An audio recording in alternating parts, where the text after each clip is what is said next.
Many centuries ago, it has been discussed in Philippine history that the pre-colonial period shows the simple way of living of Filipinos in different parts of the country. As a matter of fact, this has been a theme for several shows like Amaya and Indio. Therefore, the Philippines have its own culture before it has been colonized. Influences from colonization changed this simple way of living to what we have right now. Different perspectives about the world arise from this. Worldview refers to the subjective basis of a subjective concept. It can refer to the underlying perceptions held of man, nature, and the supernatural as expressed in a way of life or any aspect of it. It is a contribution towards liberation by not simply describing the Filipino outlook as seen in the arts, in behavior, in culture, but in moving them to action on the basis of their own worldview and on their own terms. The Filipino transpersonal worldview has always sustained Filipinos to remain resilient and serene in the midst of spiritual, economic, and political upheaval. In other words, the Filipino psyche has always found the harmony of all creation, and human beings form part of it, overarching harmony.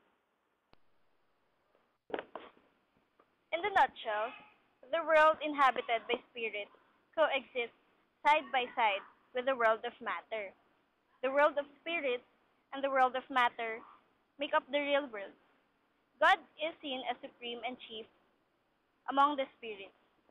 Jesus Christ, while a spirit, is assumed to have a definite form, usually as the Santo Niño or the Nazareno. The saints too assume to have definite forms through the statues, and each family feels that these saints are family members. This concept of hierarchy, of dignities and values, is indeed sui generis, and it can be assumed that an average Filipino Catholic does not find any conflict between daily spirit experience, like asking permission from the elemental spirits when passing by or throwing something outside the window, and the duties and obligations of a Catholic Christian.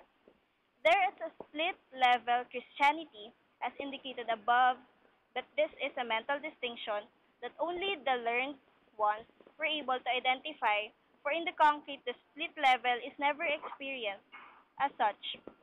On the other hand, if the Filipino, being true to his own deep self, can discover God in his own way and is allowed to do so, there can arise a flowering of Filipino spirituality. Now, what is Filipino worldview? According to Dr. Derriada of Silliman University, it is as various as the variousness of the Filipino tribes, but this variousness is somehow unified by the belief in the supernatural, by the harmonious relationship between the human beings and the environment, by the equality of the sexes, by the respect accorded to the old, and by the high regard for authority, by the belief in search for the ultimate. This has been Rachel Joyce Pineda, now signing off.